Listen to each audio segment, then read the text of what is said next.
Bismillahirrahmanirrahim. Assalamualaikum warahmatullahi wabarakatuh. Perkenalkan, kami dari kelompok 4 yang tergabung dalam PT agrimakindo.co yang terdiri dari Viva Ginanjar-Lifari, yang kedua ada Nantri Harimurti, yang ketiga Leli Brahnadi Rodriyah, yang keempat Silvia Nuraini, dan yang kelima Erma Suryani Sri.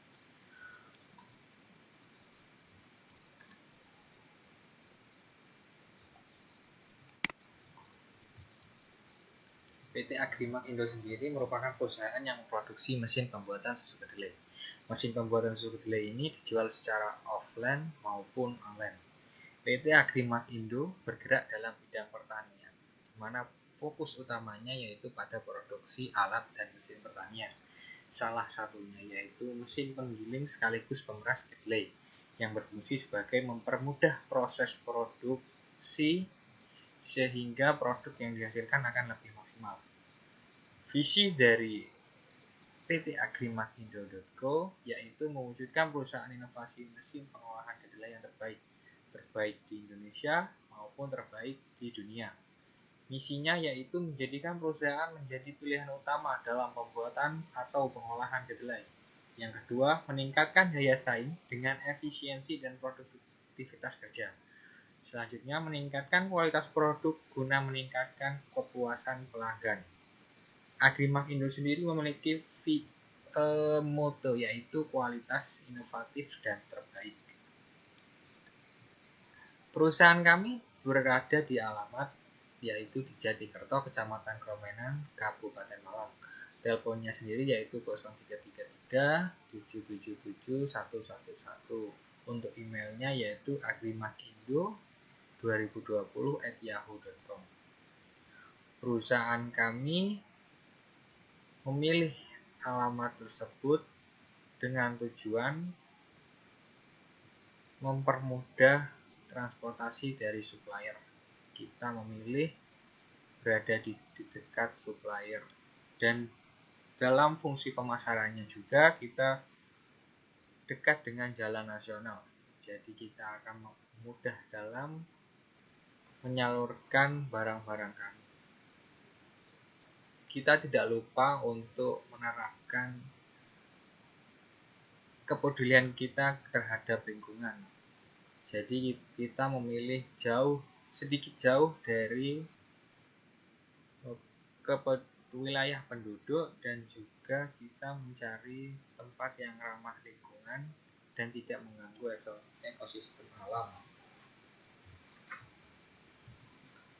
Selanjutnya yaitu saya akan menjelaskan beberapa sedikit tentang proses pembuatan mesin susu kedelai. Yang pertama yaitu mempersiapkan alat dan bahan. Alat dan bahan utama yaitu stainless steel. Selanjutnya yaitu memotong stainless steel, rangkaian badan, dan hopper. Selanjutnya yaitu mengelas rangka luar dan memotong besi silinder ukuran kecil 1/4 inci. Selanjutnya memotong besi silinder ukuran 1/2 inci untuk dibuat mur dan sebagainya, 8 pembubutan. Selanjutnya besi itu juga dibuat untuk memotong silinder pejal atau pisau, lalu digerinda untuk menajamkan pisau tersebut. Lalu merangkai semua keseluruhan komponen mulai dari rangka luar, rangka dalam, hopper, pisau, dan alat penggeraknya. Untuk analisis situasinya ada 2 poin, yaitu di kemajuan teknologi dan penggunaan mesin. Untuk kemajuan teknologi sendiri yaitu sesuatu yang berjalan sesuai dengan kemajuan ilmu pengetahuan. Jadi di mana setiap inovasi itu kan diciptakan untuk memberikan manfaat positif bagi manusia di berbagai bidang kehidupan, salah satunya di bidang pertanian. Lanjut ke yang kedua yaitu untuk penggunaan mesin tersendiri. Penggunaan mesin itu berguna untuk mempermudah dan mempercepat proses pembuatan suatu produk sehingga produk yang dihasilkan lebih banyak dan biaya produksi menjadi lebih murah.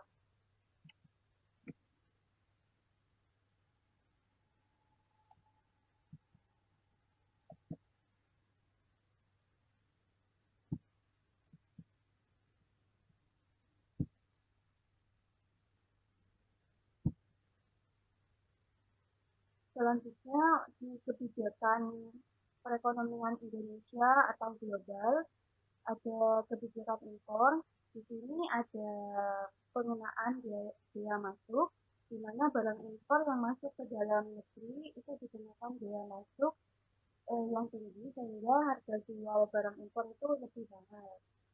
Yang kedua, kuota impor. Kuota impor merupakan suatu kebijakan di mana untuk membatasi jumlah barang impor yang masuk ke dalam negeri. Lalu lanjut ke pengendalian devisa. Jumlah devisa yang disediakan untuk membayar barang impor itu dibatasi sehingga mau tidak mau eh, jumlah barang sehingga mau tidak mau para importer itu juga membatasi jumlah barang yang akan dibeli. Lalu di substitusi impor, kebijakan mengadakan substitusi impor ini ditujukan untuk mengurangi ketergantungan barang dari luar negeri. Kemudian devaluasi. Kebijakan ini merupakan kebijakan pemerintah untuk menurunkan nilai mata uang dalam negeri terhadap mata uang asing. Lalu di kebijakan ekspor, ada diversifikasi ekspor, di mana ini merupakan penganeka-ragaman barang ekspor dengan memperbanyak macam dan jenis barang yang diekspor. Lanjut di substitusi ekspor, di sini diberikan dengan cara memberikan subsidi ataupun bantuan kepada eksportir dalam bentuk keringanan pajak, tarif angkutan yang murah, dan lain-lain. Kemudian ada premi ekspor untuk lebih menggiatkan dan mendorong para produsen dan eksportir pemerintah itu dapat memberikan premi, misalnya penghargaan atas kualitas barang yang diekspor. Kemudian ada meningkatkan promosi dagang ke luar negeri. Untuk meningkatkan ekspor ke luar negeri, maka pemerintah itu dapat melakukan promosi dagang ke luar negeri agar produk dalam negeri ini lebih dapat dikenal. Kemudian menjaga kestabilan nilai kurs rupiah terhadap mata uang asing. Dan yang terakhir adalah mengadakan perjanjian kerjasama ekonomi internasional, di mana ini bertujuan untuk memperluas pasar dalam negeri, produk-produknya di dalam negeri maupun di luar negeri.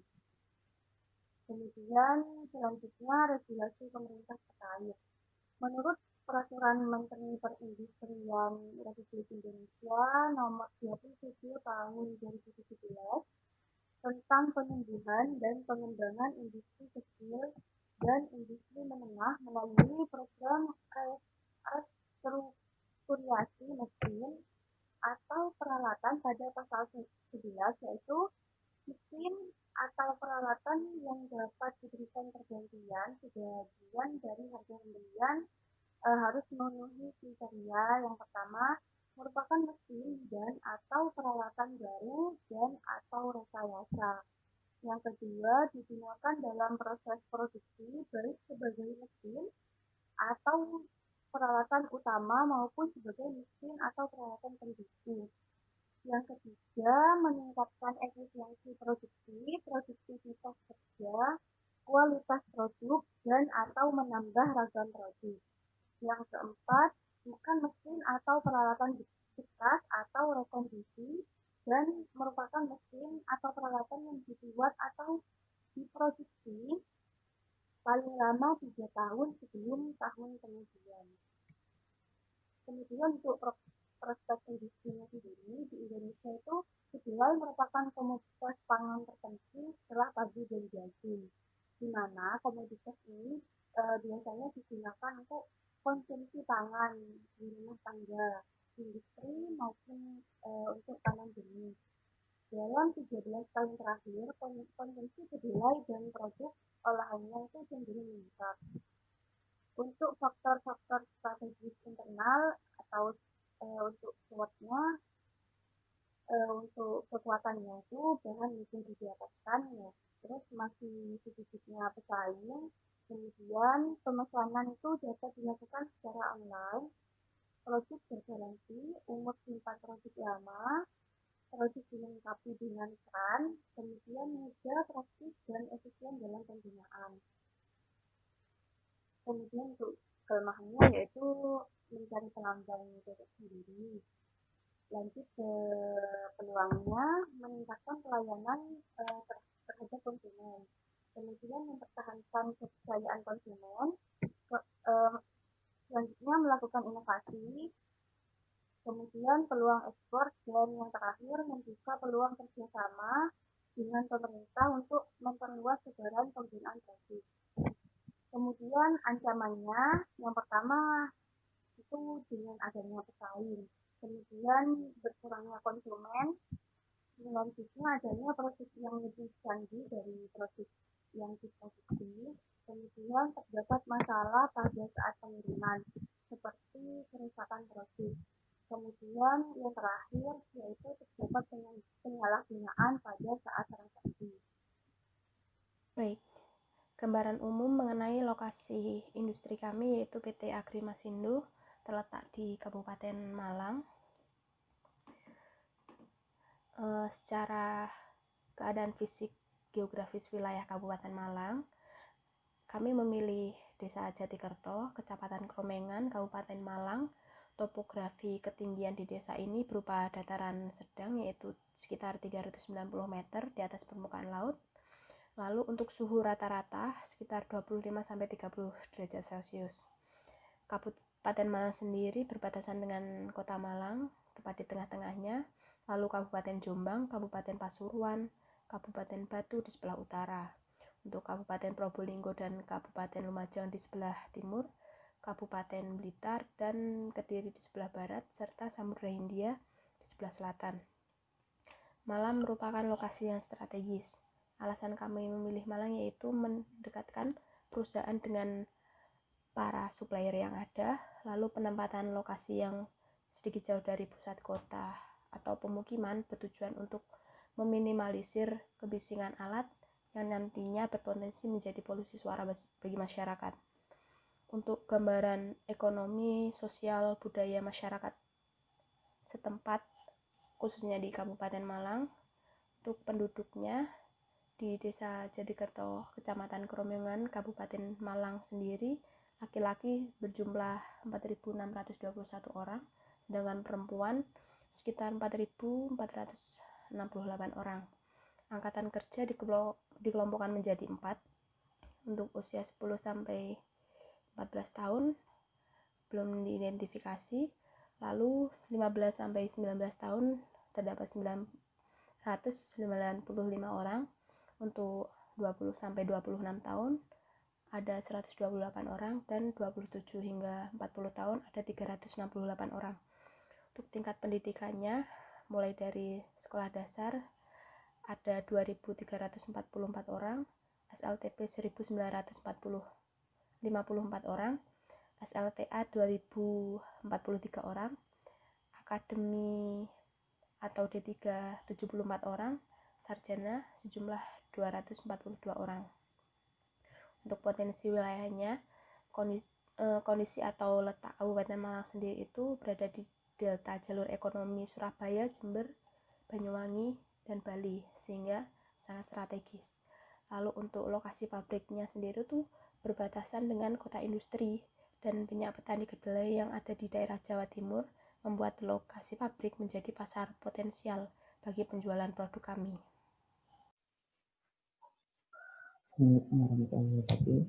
Saya akan merefleksikan bab 4 yang berjudul analisis pasar dan pemasaran. Yang pertama adalah struktur pasar agroindustri.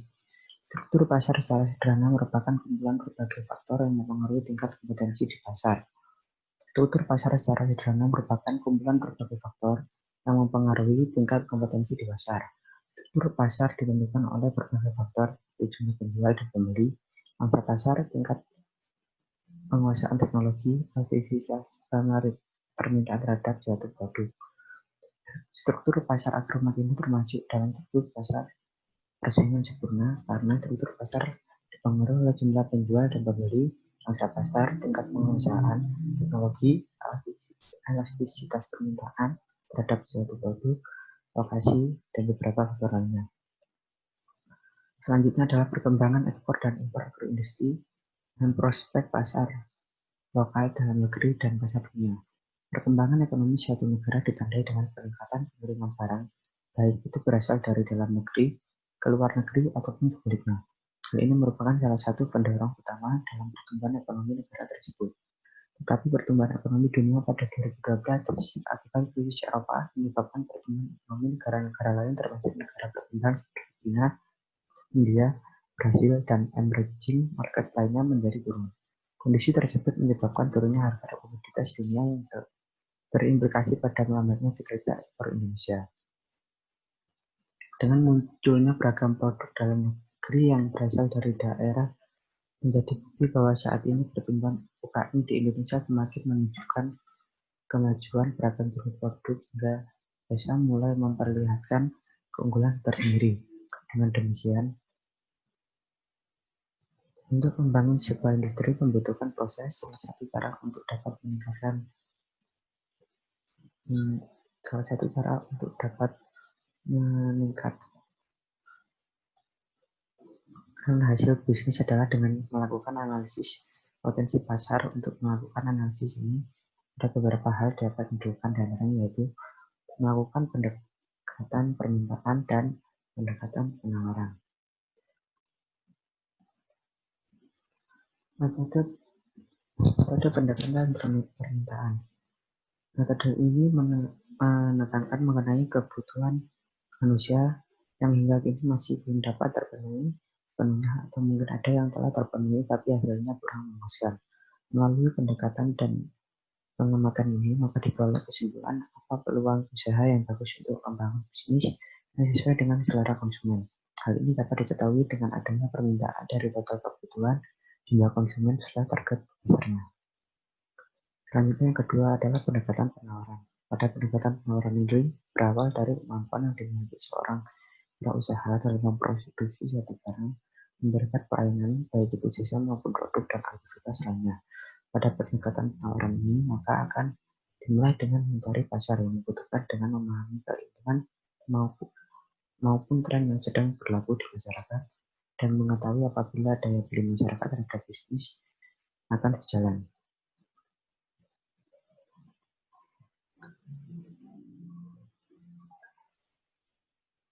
Dan selanjutnya adalah kajian manajemen rantai pasok industri. Berikut merupakan stakeholder rantai pasok dari perusahaan kami. Jadi supplier perusahaan kami ada 3 perusahaan. Yang pertama adalah Sumber Asap 2, yang kedua PT Buta Makmur Siemens Electronic Motor, dan yang ketiga PT Bulian Group Indonesia. Perusahaan pertama merupakan supplier plat stainless steel, dan perusahaan kedua merupakan supplier dinamo motor, dan PT yang ketiga adalah supplier peralatan industri.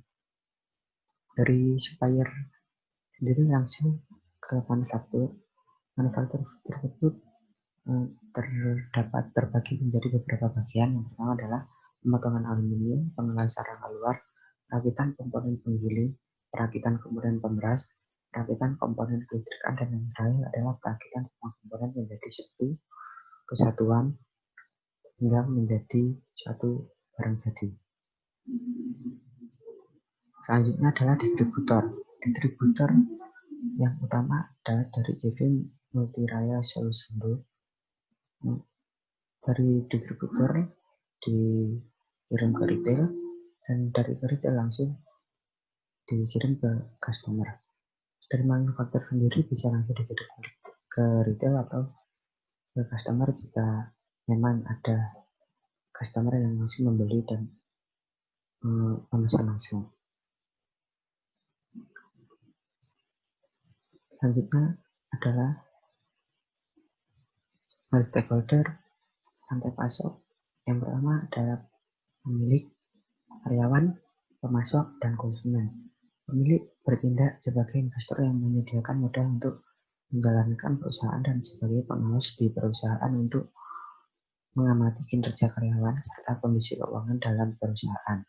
Dan itu melakukan pengembangan produk melalui promosi dan selalu melakukan inovasi untuk meningkatkan dan mempertahankan pendapatan perusahaan. Yang kedua adalah karyawan. Kinerja perusahaan akan sangat tergantung pada kinerja sumber daya manusia di dalamnya. Karyawan memiliki peran penting dalam bisnis karena karyawan secara langsung terkait dengan proses produksi, kondisi yang nyaman dan harmonis di antara karyawan dan menghasilkan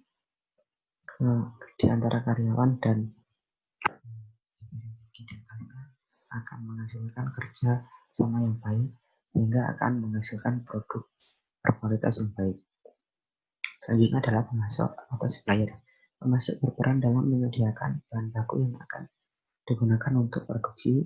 Jika ada kelambatan produksi bahan baku, itu akan mengganggu proses produksi yang akan berdampak pada proses pemasaran dan distribusi. Jadi pada pemasok ini kami memilih tiga perusahaan tersebut yang memang sudah dijamin kualitasnya dan banyak menjadi banyak konsumen dari perusahaan tersebut yang memang puas akan kinerja perusahaan tersebut. Jadi kami terus meminimalisir adanya keterlambatan rantai pasok sehingga output yang dihasilkan akan baik. Selanjutnya adalah konsumen. Konsumen bertindak sebagai pengguna dan mengamati hasil produk dari satu perusahaan. Produk terlaris yang dipasarkan sangat bergantung pada selera orang sehingga saran konsumen sangat penting bagi kemajuan perusahaan. Jadi konsumen sendiri ini adalah merupakan raja dari kami, maka kami harus menjadikan konsumen tersebut bisa puas berdasarkan bisa puas terhadap produk kami. Jadi konsumen itu bisa percaya terhadap perusahaan kami dan produk-produk kami terus dibeli. Selanjutnya adalah pola kemitraan dan keputusan pengadaan. Pola kemitraan sendiri ada 4 bagian. Yang pertama perusahaan stainless steel, perusahaan dinamo, toko batu giling, dan perusahaan saringan. Yang pertama adalah perusahaan stainless steel. Perusahaan stainless steel sebagai penyedia bahan baku utama dalam pembuatan mesin susu kedelai. Pola kemitraan adalah PT Agrimakindo dengan perusahaan stainless steel, termasuk pola kemitraan subkontrak. Hal ini karena perusahaan stainless steel berperan sebagai penyedia bahan baku, yang berarti perusahaan stainless steel memproduksi atau menyediakan komponen yang diperlukan oleh PT kami untuk produksi mesin susu kedelai. Yang kedua adalah perusahaan dinamo. Perusahaan dinamo sebagai penyedia bahan baku dinamo untuk sumber penggerak mesin susu kedelai. Pola kemitraan antara PT Agrimakindo dengan perusahaan dinamo termasuk kemitraan subkontrak. Hal ini dikarenakan perusahaan dinamo berperan sebagai penyedia komponen penggerak dan mesin susu kedelai yang dibutuhkan oleh PT Agrimakindo. Yang ketiga, toko batu giling. Toko batu giling sebagai penyedia bahan baku batu giling untuk menggiling dan merasuk kedelai. Pola kemitraan kami antara toko batu giling juga merupakan subkontrak karena toko batu giling berperan sebagai penyedia komponen penggiling dan mesin susu kedelai yang dibutuhkan oleh PT kami. Dan yang terakhir adalah perusahaan saringan. Perusahaan saringan sebagai penyedia bahan baku saringan untuk menyaringan air susu kedelai. Pola kemitraan kami dengan perusahaan saringan termasuk pola kemitraan subkontrak juga karena dikarenakan perusahaan saringan berperan sebagai penyedia komponen penyaring dan dari mesin susu kedelai yang dibutuhkan oleh PT kami. Selanjutnya adalah keputusan pengadaan. Keputusan pengadaan dibagi dari 5 bagian. Yang pertama adalah pemasok stainless steel diperoleh dari daerah Malang, dan yang kedua pemasok batu giling diperoleh dari daerah Malang.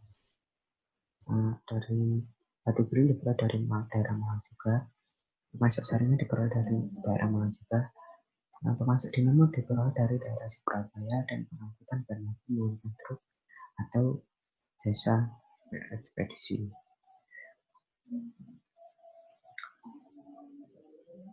Keputusan selanjutnya adalah keputusan pengelolaan dan keputusan distribusi. Keputusan pengelolaan dibagi 5 bagian, yaitu lokasi pabrik berada di Malang yang bertujuan lebih dekat dengan supplier. Kapasitas pabrik sesuai dengan produk yang dihasilkan 10 unit per hari. Yang ketiga, persediaan bahan baku pembuatan mesin harus selalu siap. Apabila kekurangan bahan baku, maka akan dialihkan pada supplier lainnya. Dan keempat, jadwal produksi sehari sekali 26 hari kerja dalam 1 bulan. Dan yang terakhir adalah kendala pasokan jika belum terpenuhi, yaitu dengan menambah supplier dari wilayah lain. Nah, selanjutnya adalah keputusan distribusi. Keputusan distribusi dibagi menjadi 2 bagian. Yang pertama, lokasi distribusi, yaitu konsumen dari usaha kecil hingga menengah ke atas. Dan yang kedua, pelanggan yang diberikan fasilitas pelayanan, yaitu seluruh pelanggan selaku pelaku usaha. Selanjutnya adalah hasil riset pasar dan segmentasi produk. Riset pasar adalah investigasi tolak ukur pasar yang digunakan untuk menginformasikan kegiatan perencanaan perusahaan sebagai indikator penentuan keputusan persediaan, pembelian, perluasan tenaga kerja atau kontraksi, fasilitas pembelian peralatan modal, kegiatan promosi, dan banyak aspek lain dari perusahaan. Tujuan umum riset pemasaran membantu perusahaan memahami konsumen dan juga pesaingnya, mengetahui hal yang perlu diperbaiki dan strategi pemasaran yang perlu dilakukan untuk merebut peluang. Dibagi 4 bagian, yaitu jenis riset dibagi menjadi beberapa bagian. Yang pertama adalah jenis riset pasar, segmentasi pelanggan, target konsumen, dan pesaing. Jenis riset pasar yaitu sekunder, yang dilakukan dengan cara mencatat dan mengakses informasi dari pihak lain atau media online. Dan yang kedua adalah segmentasi pelanggan. Segmen pasar untuk perusahaan atau pengusaha dengan skala kecil. Yang kedua, perusahaan susu kedelai sebagai sarana efisiensi usaha agar mempermudah pengelolaan susu kedelai. Yang ketiga, petani kedelai sebagai sarana pengembangan pertanian agar memberikan profit tambahan bagi para petani kedelai. Yang ketiga adalah target konsumen. Pelanggan utama adalah petani kedelai dan pengusaha susu kedelai. Dan kedua, mengadakan monitoring kepuasan pelanggan pada produk secara offline, berlaporan retailer dan online, dan membuat customer service. Dan terakhir, membuat layanan online berupa website untuk mempermudah pelanggan dalam mencari produk. Dan yang keempat adalah pesaing. Beberapa perusahaan yang memproduksi mesin susu kedelai. Selanjutnya adalah strategi pemasaran. Strategi pemasaran dilakukan yaitu dengan memperkuat produk. Salah satu cara yaitu dengan gencar melakukan promosi. Promosi ini dapat dilakukan dengan banyak hal, mulai dari media online hingga sampai ke Facebook, Instagram, dan lain-lain. Selanjutnya adalah analisis SWOT. Berikut merupakan faktor strategis internal. Yang pertama adalah strength. Strength atau kekuatan dibagi menjadi beberapa bagian, yaitu bahan baku mudah didapatkan, masih sedikitnya pesaing, pemasaran dapat dilakukan secara online, produk bergaransi, semua produk lama, produk dengan keren, mudah, praktis, dan efisien dalam penggunaan. Weakness atau kelemahannya hanya satu, yaitu dari keadaan dan opportunities atau peluang, meningkatkan pelayanan pada konsumen, mempertahankan kepercayaan konsumen, melakukan inovasi, peluang ekspor, dan membuka peluang kerjasama dengan pemerintah untuk memperluas sebaran penggunaan produk. Yang terakhir adalah threats atau ancaman. Yang pertama adalah adanya pesaing, berkurangnya konsumen, adanya produk yang lebih canggih, terdapat masalah pada saat pengiriman seperti percobaan produk, dan terdapat penyalahgunaan pada saat transaksi online. Selanjutnya, yang terakhir adalah rekomendasi untuk pengembangan usaha, yaitu dengan menentukan distribusi yang tepat, gencar melakukan promosi melalui sosial media, memperluas jaringan pemasaran, lalu melakukan inovasi untuk meningkatkan dan meningkatkan pendapatan, yaitu dengan memantau peluang pasar terhadap produk dengan tetap menjaga kualitas produk. Baik, yang selanjutnya yaitu analisis teknis dan teknologis. Contoh yang pertama yaitu definisi produk. Mesin pembuatan susu kedelai adalah mesin yang digunakan untuk melembutkan kedelai yang telah dibersihkan. Jadi proses pelembutan ini bermaksud untuk memudahkan pemrosesan kedelai menjadi susu. Nah, mesin terbuat dari stainless yang baik digunakan dalam jangka waktu yang lama dan mudah untuk dibersihkan, sehingga mesin tidak mudah berkarat. Dan satu mesin penggiling kedelai ini bisa menggiling 25-30 kg per jam. Nah, yang selanjutnya yaitu untuk logo perusahaan. Logo juga memiliki peranan yang besar bagi perusahaan, di mana sebagai wujud identitas perusahaan dan pengenalan kepada masyarakat. Untuk arti dari logo itu sendiri, yang pertama yaitu gerigi. Gerigi artinya memiliki pekerja keras atau upaya yang terus-menerus.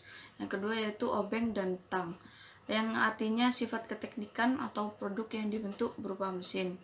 Yang ketiga, bentuk gerigi melingkar, yang memiliki arti ikatan perusahaan yang erat, tidak terputus, dan tidak pernah berujung. Yang keempat yaitu warna orange, yang memiliki arti memberi kesan hangat dan bersemangat serta simbol dari percaya diri. Berikut merupakan kemasan dari mesin susu kedelai itu sendiri, di mana kemasan ini merupakan kemasan primer, kurang lebih ukurannya 45 30 x 75 cm. Fungsi kemasan ini yaitu untuk mempertahankan kualitas dari mesin itu sendiri agar sesuai dan tahan lama hingga sampai ke konsumen. Kemudian ini pamflet mesin susu kedelai. Untuk informasi lanjutan mengenai mesin ini sendiri dapat diakses melalui website resmi dari PT Agrimak Indo, melalui Instagram ataupun email. Untuk kelebihan dan spesifikasi mesin juga dapat dilihat pada pamflet tersebut.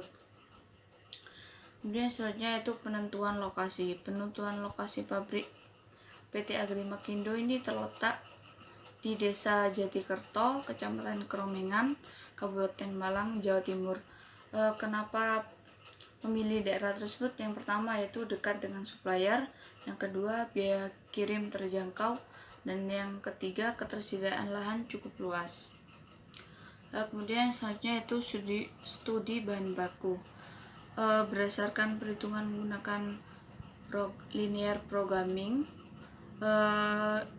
dapat disebutkan bahwa perusahaan kami memilih supplier ketiga yaitu PT Sanjaya Steel yang berlokasi di Pondok Bimbing Indah, Blok A4 nomor 1 Kabupaten Malang. Akan tetapi jika pada PT Sanjaya Steel tidak terdapat pasokan, jadi pasokan stainless lain dapat diambil dari supplier yang lainnya. Kemudian yang kedua yaitu berdasarkan hasil perhitungan menggunakan linear programming juga, salah satunya yaitu pemilihan mesin gergaji, maka dipilih mesin gerinda duduk sebanyak 5 buah dengan harga 4 juta yang bertujuan untuk memaksimalkan produktivitas. Yang selanjutnya, pada proses perangkaian keseluruhan komponen mesin diperlukan waktu yang efisien. Hal ini dapat didukung menggunakan Critical Product Method atau CPM. Jadi lama waktu yang dibutuhkan untuk satu kali produksi mesin susu kedelai yaitu kurang lebih 8 jam. Berikut merupakan spesifikasi alat dan mesin yang terpilih untuk PT Agrimark Indo ini sendiri. Ada mesin pemotong besi, gerinda tangan, mesin bor, mesin las listrik, mesin bending, mesin bubut, dan satu set peralatan perbengkelan plus lakban yang totalnya sebesar Rp60.114.000. Selanjutnya yaitu kebutuhan bahan baku untuk PT Agrimark Indo ini sendiri. Untuk kebutuhan per unit kurang lebih seharinya itu 2,56 meter persegi. Jadi itu untuk per unit. Jadi sehari itu produksi 10 unit mesin, jadi dikalikan 10 sebesar 25,627 meter persegi. Selanjutnya yaitu teknologi proses. Teknologi proses dimulai dari mempersiapkan alat dan bahan yang kemudian dilakukan dengan memotong stainless steel untuk rangkaian badan dan hopper. Selanjutnya memotong besi silinder untuk bagian pisau. Selanjutnya memotong besi silinder ukuran lain sebesar setengah dim untuk bahan-bahan yang lainnya seperti mur dan lain-lainnya. Kemudian yang terakhir itu merangkai keseluruhan komponen dan selanjutnya selesai. Berikut merupakan beberapa alat dan bahan yang digunakan dalam proses produksi mesin susu kedelai. Yang selanjutnya yaitu tipe tata letak, fasilitas, dan aliran proses. Untuk tipe tata letak fasilitas yang digunakan oleh PT Agrimark Indo yaitu tipe layout produk seperti pada gambar di samping. Pertimbangan kenapa perusahaan memilih tipe layout produk, yang pertama yaitu proses berurutan dan berulang. Yang kedua, cocok untuk produk kami. Yang ketiga, ruang lebih efisien dan cukup luas. Waktu produksi relatif singkat. Proses pemindahan bahan berkurang. Yang terakhir, pengawasan mudah dilakukan. Yang selanjutnya itu untuk aliran proses. Tipe aliran proses yang dipilih untuk perusahaan kami yaitu tipe garis lurus atau straight line. Tipe ini memiliki aliran yang berurutan dalam prosesnya. Kelebihan dari aliran ini yaitu salah satunya kesederhanaan aliran tersebut. Jadi dapat dilihat pada gambar di bawah ini. Jadi urutannya berurutan, jadi dari 1, 2, 3 hingga yang terakhir. Organisasi di perusahaannya, rancangan struktur perusahaan PT Agrimark Indo. Yang pertama itu ada direktur utama, yaitu sudah ada sekretaris yaitu Sylvia, ada direktur personalia dan direktur keuangan itu karena Surya dan Leni Branesi, ada manajer penyedia bahan yaitu Danang Triharmurti, ada manajer alat produksi yaitu Abdillah Ramadan, ada manajer produksi yaitu Yuda Wiranta, dan ada manajer penjualan yaitu Rike Ristianti. Di masing-masing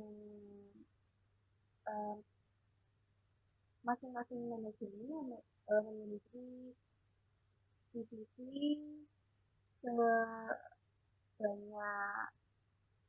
4 orang dan 3 orang. Untuk divisi yang berjumlah 4 orang ada di manajer penyedia bahan dan manajer produksi. Untuk divisi yang berjumlahkan 3 orang ada di manajer alat produksi dan manajer penjualan. Untuk keterangan dari setiap posisi dalam perusahaan ini, yaitu direktur itu dimana sebagai penanggung jawab terhadap segala bentuk operasional atau berjalannya perusahaan. Yang kedua, untuk penanggung jawab keuangan sendiri bertanggung jawab untuk keuangan operasional keseluruhan yang ada di perusahaan. Kemudian penyedia bahan itu bertanggung jawab mulai dari adanya bahan dasar dan bahan tambahan serta pemilihan supplier. Kemudian manajer alat produksi itu bertugas untuk menyediakan serta memelihara keawetan alat atau mesin yang digunakan untuk melakukan proses produksi. Kemudian di bagian produksi ada bagian produksi itu sendiri bertugas dari awal pra-produksi sampai pasca produksi. Kemudian ada bagian kontrol kualitas, di mana ini tugasnya yaitu melakukan pengecekan terhadap barang yang diproduksi. Kemudian bagian personalia dan human resource itu bertugas menempatkan karyawan sesuai dengan talenta yang dimiliki karyawan itu sendiri. Kemudian bagian penjualan itu bertugas untuk penentuan retail atau distributor penjualan.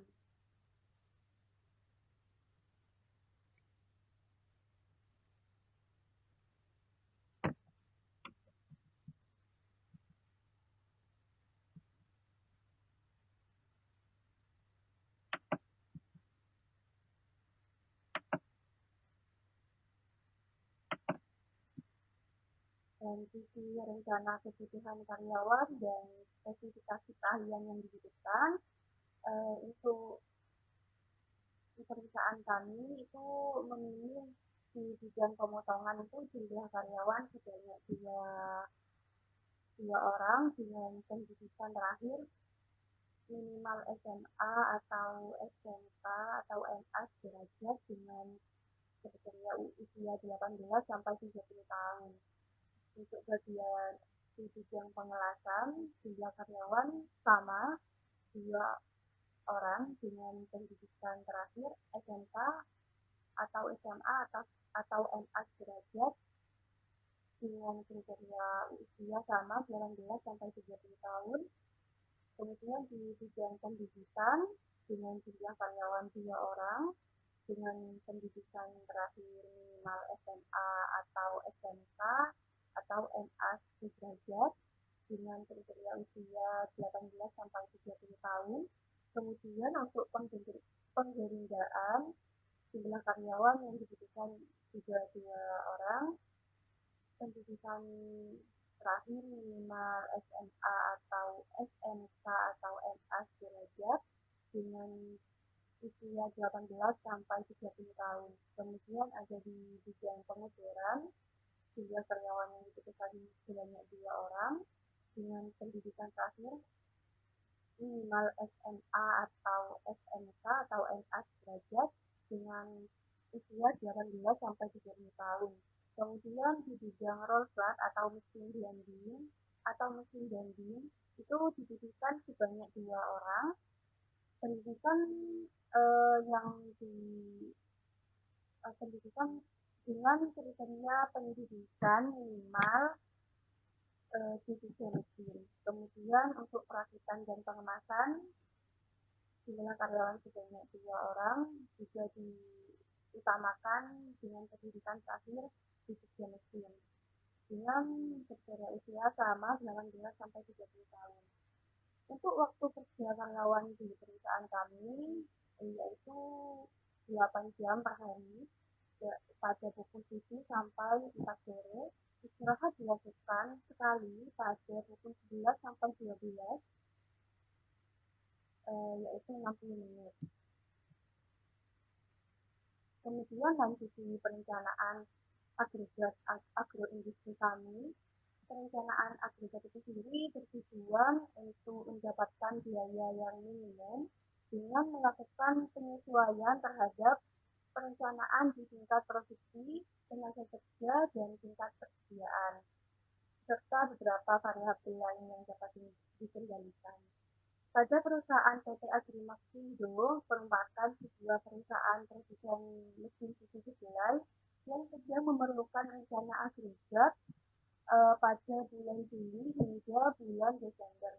Adapun data produksi yang telah dibuat pada tabel berikut ini, biaya kedua skenario yang dibuat mengganti tenaga kerja agar produksinya itu lebih tepat sehingga dapat memenuhi ramalan permintaan. Kemudian dimulai dengan penugasan 8 pekerja pada akhir Juni, variasi waktu lembur, dan menggunakan tenaga kerja konstan yaitu 8 orang.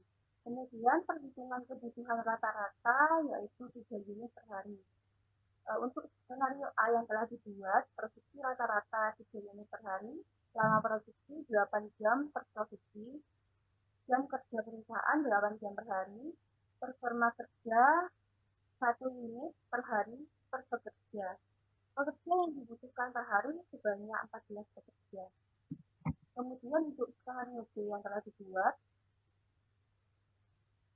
produksi rata-rata 8 unit per hari, lama produksi 8 jam per produksi, jam kerja perusahaan 8 jam per hari, plus 8 jam lembur per hari. Kemudian performa pekerja 2 unit per hari per pekerja. Kemudian pekerja yang dibutuhkan itu per harinya 5 pekerja. Jadi perbandingan biaya skenario antara skenario A dan skenario B yaitu dihasilkan dari perhitungan yang telah dilakukan. Skenario A itu lebih kecil daripada skenario B, sehingga dipilihlah skenario B yaitu dengan biaya sebesar 529 juta. Selanjutnya di manajemen persediaan agroindustri, PT Agri Meksindo merupakan perusahaan yang memproduksi mesin pembuat susu kedelai, di mana memerlukan bahan baku susu dengan ukuran 500 meter persegi sebanyak 100.000 lembar per tahun. Perusahaan beroperasi selama 8 jam per hari. Harga 1 lembar stainless steel itu adalah 40.000, sedangkan biaya penyimpanannya sebesar 100.000 per mesin. Biaya pemesanan sebesar 700.000 untuk sekali pemesanan. Maka manajemen persediaan pada industri kami menggunakan metode EOQ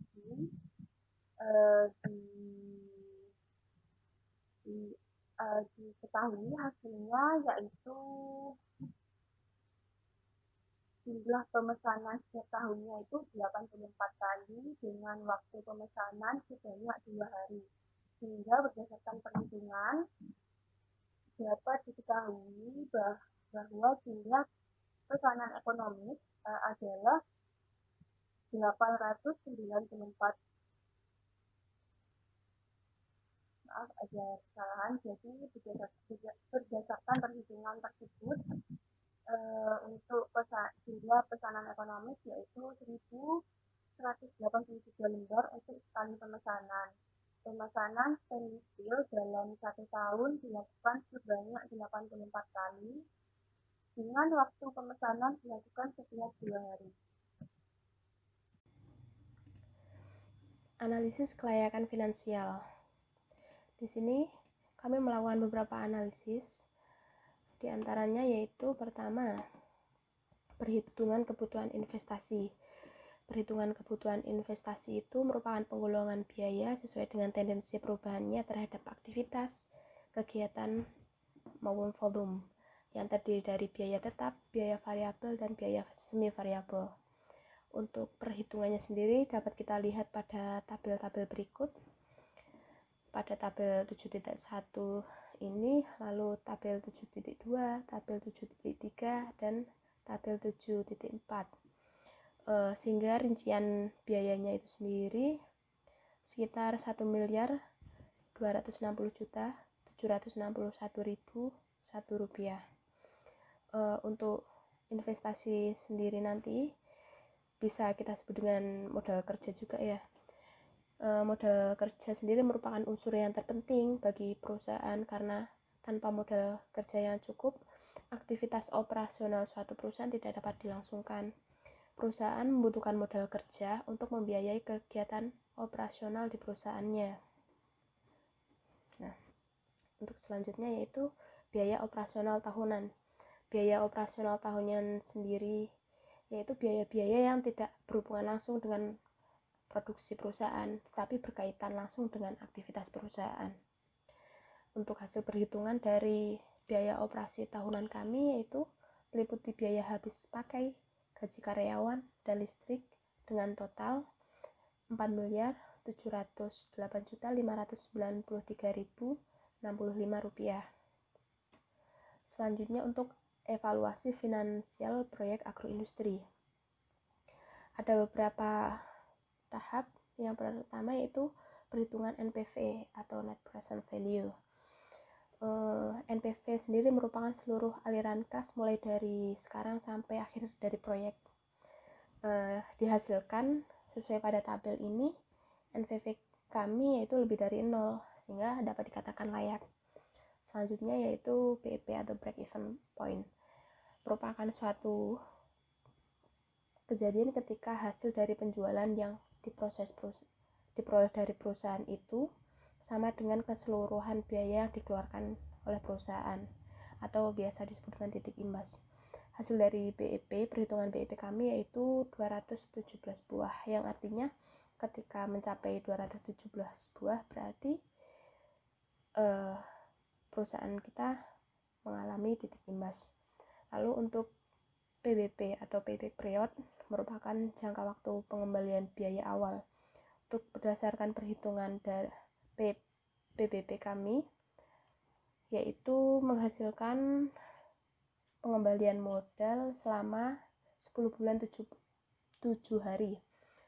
Selanjutnya untuk analisis sensitivitas. Ada 3 yaitu BC ratio, RC ratio, dan IRR.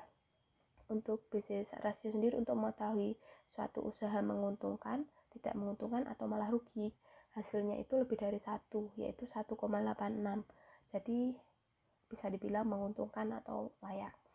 Untuk RC ratio sendiri merupakan keuntungan relatif yang akan diperoleh pada sebuah proyek atau sebuah usaha. Hasilnya itu lebih dari 1, yaitu 2,86. Berarti dikatakan layak untuk bisnis ini dijalankan. Lalu untuk IRR-nya sendiri untuk mengetahui kemampuan dalam menghasilkan investasi yang dijalankan dalam bentuk persen periode waktu, hasilnya yaitu 49%. Hal tersebut menunjukkan bahwa investasi yang dilakukan akan menghasilkan keuntungan apabila investasi yang dilakukan yaitu sebesar 49%. Selanjutnya, bab 8 yang berjudul analisis kelayakan lingkungan. Dari bab 8 ini terdapat yang terbagi dari 7 bagian. Yang pertama, deskripsi pengembangan kegiatan agroindustri, komponen ramah lingkungan atau komponen fisik, kimia, biologi, subset group, dan keselimnas. Yang ketiga, rencana tata ruang wilayah dan informasi kegiatan sekitar atau RT/RW dan peta kegiatan sekitar. Yang keempat, penentuan batas wilayah studi. Yang kelima, matriks evaluasi dampak potensial. Yang keenam, rencana pengelolaan dan pemantauan dampak atau peta pembangunan pengelolaan dan pemantauan dampak. Dan terakhir adalah rekomendasi pengembangan lingkungan. Yang pertama adalah deskripsi pengembangan kegiatan agroindustri. Lokasi kegiatan agroindustri Agrimakindo berada di desa Putikerto, Kecamatan Kromengan, Kabupaten Malang dengan letak geografis pada posisi 7 derajat 21 menit hingga 7 derajat 31 menit lintang selatan dan 110 derajat 10 menit hingga 111 derajat 40 menit. Rencana pembangunan PT Agrimakindo dimulai pada bulan terdiri dari kegiatan konstruksi, dan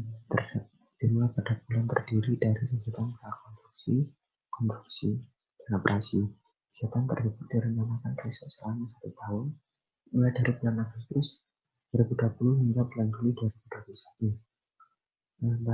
Tahapan kegiatan yang pertama adalah tahapan prakonstruksi yang dilakukan pada bulan 8 hingga bulan 12 tahun 2020. Yang kedua adalah tahap konstruksi yang dilakukan pada bulan 1 sampai bulan 4 tahun 2021, dan yang terakhir adalah tahap operasi yang dilakukan pada bulan 5 hingga bulan 7 tahun 2021. Selanjutnya adalah komponen rencana kegiatan. Komponen rencana kegiatan ini dibagi dari 3 bagian. Yang pertama prakonstruksi, tahap konstruksi, dan operasi. Prakonstruksi sendiri ini yang dibagi lagi dari 3 bagian. Yang pertama survei dan penentuan lokasi, perizinan, dan pengadaan lahan. Survei dan penentuan lokasi kegiatan PT Agrimakindo ini ditemukan di kawasan Desa Jatikarto, Kecamatan Kromengan, Kabupaten Malang, berdasarkan pertimbangan teknis terkait dengan ketersediaan lahan, kondisi lahan, aksesibilitas lokasi, dan pertimbangan institusional dilakukan sesuai kebijakan pemerintah. Adapun data-data wilayah ialah sebagai berikut: utara, selatan, timur, dan barat. Data-datanya adalah Jawa Barat. Lalu rencana PT Agrimakindo adalah luasan lahan.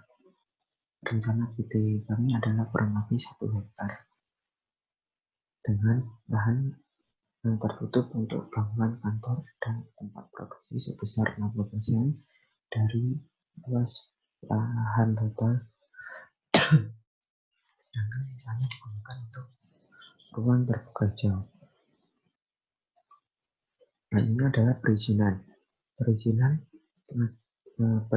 ini yang dilakukan adalah pengajuan surat perizinan pendirian usaha dilakukan dengan mengajukan perizinan tersebut ke daerah, kabupaten, atau kota yang akan kami buka lahannya untuk membuka pabrik PT Agrimakindo. Dan yang terakhir adalah pengadaan lahan. Pengadaan lahan, kegiatan yang perlu dilakukan sebelum konstruksi antara lain menyelidikkan tanah untuk mendapatkan data fisis dan mekanis lapisan tanah yang digunakan untuk menghitung daya dukung tanah terkait dengan perancangan fondasi pembangunan, membersihkan lahan dan tanaman, hingga meratakan lahan dengan tanah uruan dan memadatkan tanah menggunakan alat berat. Selanjutnya adalah tahapan konstruksi. Tahapan konstruksi ini dibagi menjadi 3 bagian. Yang pertama adalah mobilisasi tenaga kerja, yang kedua mobilisasi peralatan dan material, yang ketiga adalah peralatan konstruksi. Dari yang pertama sendiri adalah untuk mobilisasi tenaga kerja. Itu Agrimakindo bekerja sama dengan kontraktor dalam pembangunan pabrik. Jumlah pekerja yang dibutuhkan sebanyak 25 orang dengan kualifikasi sesuai dengan standar dari kontraktor. Yang kedua adalah mobilisasi peralatan dan material. Peralatan dan material yang digunakan untuk pekerjaan pembangunan PT Agrimakindo adalah terkontrol. Peralatan dari material ini menggunakan rod yang ditutup terpal sehingga mengurangi polusi udara, terutama debu dari truk yang berterbangan oleh material. Yang itu dibuat pagar pada sekeliling area lokasi dengan menggunakan seng sebagai pembatas agar warga tidak berada pada wilayah penggunaan. Karena terdapat banyak alat berat dan berpotensi membahayakan nyawa warga sekitar yang memang memaksakan untuk mendekat. Yang terakhir adalah pelaksanaan konstruksi. Pelaksanaan konstruksi dimulai dengan pembangunan fondasi, pembangunan struktur bangunan hingga selesai. Yang terakhir adalah operasi. Operasi ini dibagi 2 bagian, yaitu rekrutmen tenaga kerja dan operasional mesin, alat, dan produksi. Sebelum melakukan rekrutmen, semua unit mesin maupun peralatan dipastikan berfungsinya. Setelah dianggap sukses dan dapat dioperasikan sesuai rencana, pada tahap konstruksi dibutuhkan 25 orang tenaga kerja dengan rincian pada slide selanjutnya. Dan yang terakhir adalah operasional mesin dan alat produksi. Operasional mesin dan alat produksi dilakukan saat pabrik mulai beroperasi dan mulai memproduksi daging ayam dalam kemampuan tidak memproduksi alat mesin susu kedelai.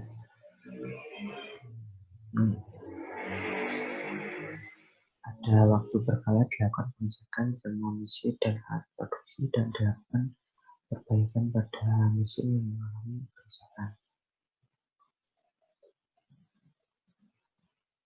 Berikut merupakan tabel dari rekrutmen tenaga kerja. Tenaga kerja yang dibutuhkan yaitu adalah 8 bagian, bersama tenaga ahli sipil, ahli mekanikal, ahli elektrikal, tenaga instrumen, pengawas atau vendor, welder, filter harga, welding, inspektor. Rekrutmen tenaga kerja ini rata-rata yang dibutuhkan yang berpendidikan atau lulusan S1. Dan ada dari S1 ini yang dibutuhkan adalah ahli sipil, ahli mekanika, ahli elektrika, dan tenaga instrumen.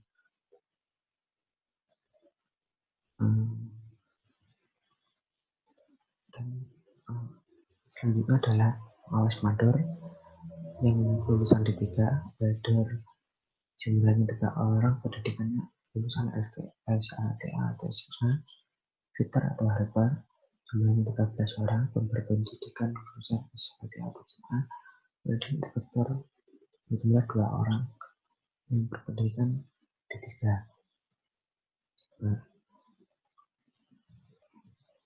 Semua tenaga kerja yang dibutuhkan adalah nomor 1 WNI atau Warga Nasional Indonesia.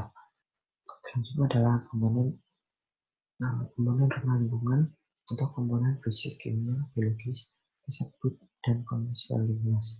Komponen fisik kimia dengan adanya pabrik menyebabkan bertambahnya kemiskinan di daerah sekitar karena banyak kendaraan pabrik yang berlalu serta proses produksi yang menimbulkan kebisingan dan mengurangi kualitas udara. Nah, karena itu pada lingkungan pabrik diberikan tanaman lidak untuk menjaga kualitas udara. Yang kedua adalah komponen biologi.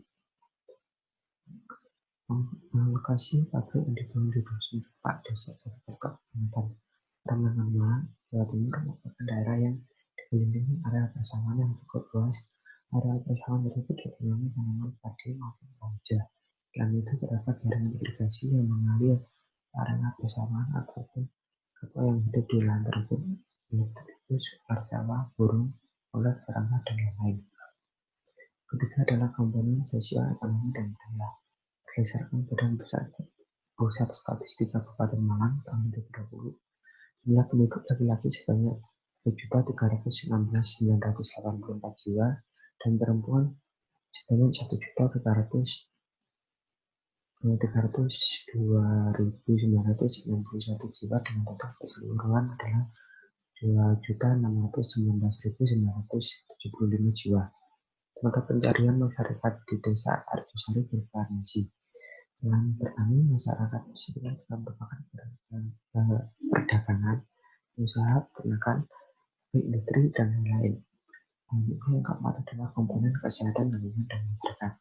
Pembangunan pabrik di Desa Jatikerto dapat membuka lapangan pekerjaan bagi warga sekitar. Di sisi lain, adanya pabrik baru tersebut dapat menambah keresahan masyarakat sekitar. Selama tahap konstruksi, pabrik banyak bekerja dengan dalam hal material bangunan. Hal tersebut menimbulkan keresahan masyarakat berupa rusaknya jalan desa. Dikarenakan volume kendaraan yang meningkat juga meningkatkan polusi udara. Selanjutnya adalah perencanaan tata ruang wilayah dan informasi kegiatan sekitar RT atau RT/RW dan peta kegiatan sekitar. Yang pertama adalah peta administrasi PT Agrimakindo. Lokasi kegiatan ekonomi berada di Desa Jatikerto, Kabupaten Malang. Perencanaan tata ruang wilayah dan informasi kegiatan PT Agrimakindo digambarkan dalam bentuk peta batas administrasi adalah Untuk keputusan integrasi, data yang menginformasikan mengenai batas-batas administratif suatu wilayah dari yang terkecil sampai yang terbesar. Berikut merupakan data administrasi PT Agrimak Indo, di mana semua terdapat keterangan-keterangan dari wilayah-wilayah tersebut. Selanjutnya adalah batas proyek PT Agrimak Indo. Batas wilayah proyek ditentukan untuk menjadi pedoman batasan pembangunan dan kegiatan usaha, serta batas dampak yang mungkin timbul dari kegiatan konstruksi. Batas wilayah ditentukan dengan mengestimasikan dampak yang timbul di masyarakat. Batas proyek adalah ruang di mana suatu rencana usaha atau kegiatan akan melakukan kegiatan prakonstruksi, konstruksi, dan operasi. Dari ruang rencana usaha atau kegiatan inilah bersumber dampak terhadap lingkungan hidup di sekitarnya. Masuk dalam hal ini alternatif lokasi rencana usaha dan atau kegiatan peraturan yang tertera pada Peraturan Menteri Negara Lingkungan Hidup Nomor 8 Tahun 2006. Berikut merupakan peta rencana pembangunan PT Agrimak Indo.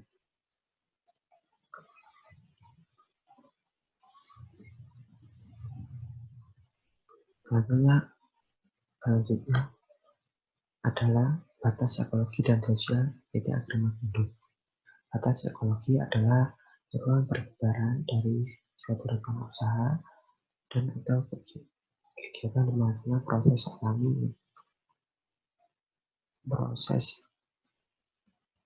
alami yang berlangsung di dalam ruang tersebut diperkirakan akan mengalami perubahan mendasar yang tertera pada Peraturan Menteri Negara Lingkungan Hidup Nomor 8 Tahun 2006. Kehadiran perusahaan PT Agrimak Indo atau berkembangnya kawasan industri di wilayah Desa Jatikerto, Kecamatan Lamongan dapat berdampak pada peningkatan kondisi sosial dan ekonomi serta peningkatan kesejahteraan masyarakat.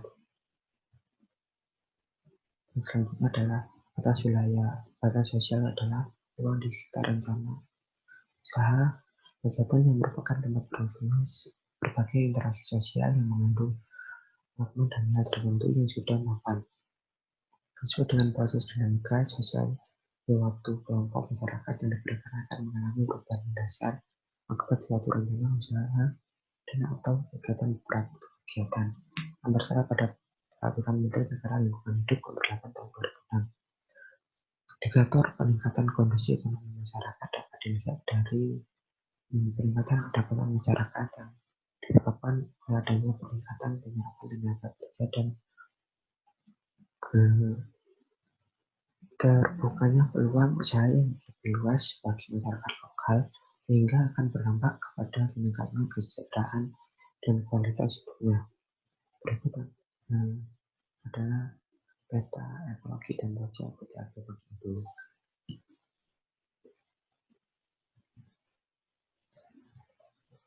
Selanjutnya adalah wilayah studi Agrimak Indo. Batas wilayah studi adalah ruang yang merupakan kesatuan dari keempat wilayah di atas: batas administrasi, batas sosial, batas ekologi, dan batas proyek.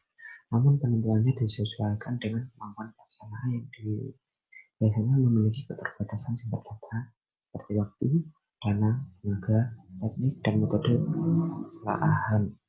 Dengan demikian, ruang hidup wilayah studi bertitik tolak pada ruang bagi rencana usaha, kegiatan, kemudian diperluas ke ruang ekosistem, ruang sosial, dan ruang administrasi yang lebih luas,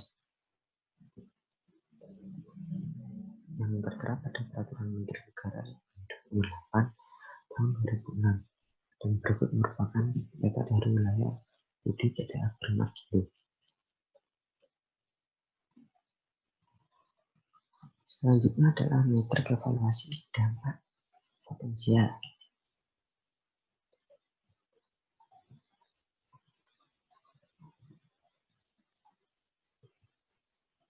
Yang pertama adalah komponen lingkungan yang menjadi dampak potensial pertama adalah komponen fisika kimia dibagi menjadi 3, kualitas udara dibagi menjadi beberapa bagian, yaitu kualitas udara, polusi suara, kualitas air, adanya limbah padat dan air, getaran, dan bahaya kebakaran. Selanjutnya adalah komponen biologi, yaitu merupakan biota perairan.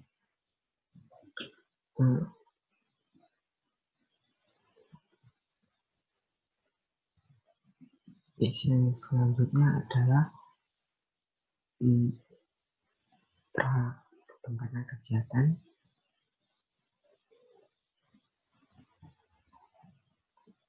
Yang pertama adalah survei pendahuluan, perizinan, sosialisasi kegiatan, dan pengadaan lahan. Dari survei pendahuluan ini dibutuhkan komponen dan kegiatan instruksi, yaitu mobilisasi dan demobilisasi tenaga kerja,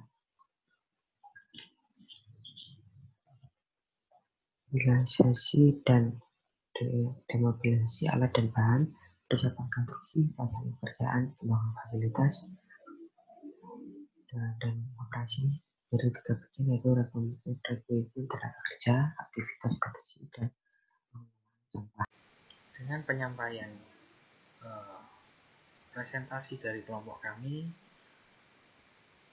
berharap Bapak dapat mendukung sepenuhnya perusahaan kami, PT Agrimak Indo. Dikarenakan kita sudah memaparkan bahwa PT Agrimak Indo berada di Desa Jatikerto, Kecamatan Kromengan, Kabupaten Malang, di mana letak tersebut sangat strategis untuk memberikan keuntungan yang maksimal. Dapat dilihat dari kita mudah dalam penyaluran supplier, kita mudah dalam penyaluran ke seluruh Indonesia karena kita terletak pada dekat dengan jalan nasional. Keuntungan sendiri juga bisa dapat dilihat dengan struktur rantai pasok, yaitu dengan mudah kita tidak terlalu sulit dan runtut kegiatannya. Selanjutnya, modal yang kami butuhkan, investasi yang kami butuhkan sebesar 1.259.656.516. Investasi tersebut sudah sangat tepat karena sudah dilalui banyak perhitungan, dan juga menurut evaluasi finansial proyek agroindustri ini meliputi analisis NPV, BEP, PBP, dan analisis sensitivitas, dapat disimpulkan bahwa PT Agrimak Indo layak untuk dijalankan karena PT Agrimak Indo dapat memberikan keuntungan dan dapat mengembalikan investasi dan memberikan keuntungan yang lebih dari investasi tersebut. Dan PT Agrimak Indo tidak lupa untuk mengolah limbah. PT Agrimak Indo juga mendukung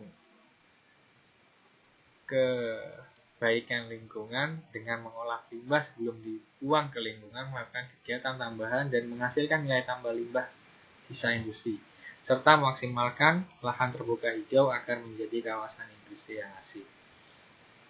Terima kasih untuk pemaparan materi dari kelompok kami, PT Agrimak Indo. Assalamualaikum warahmatullahi wabarakatuh.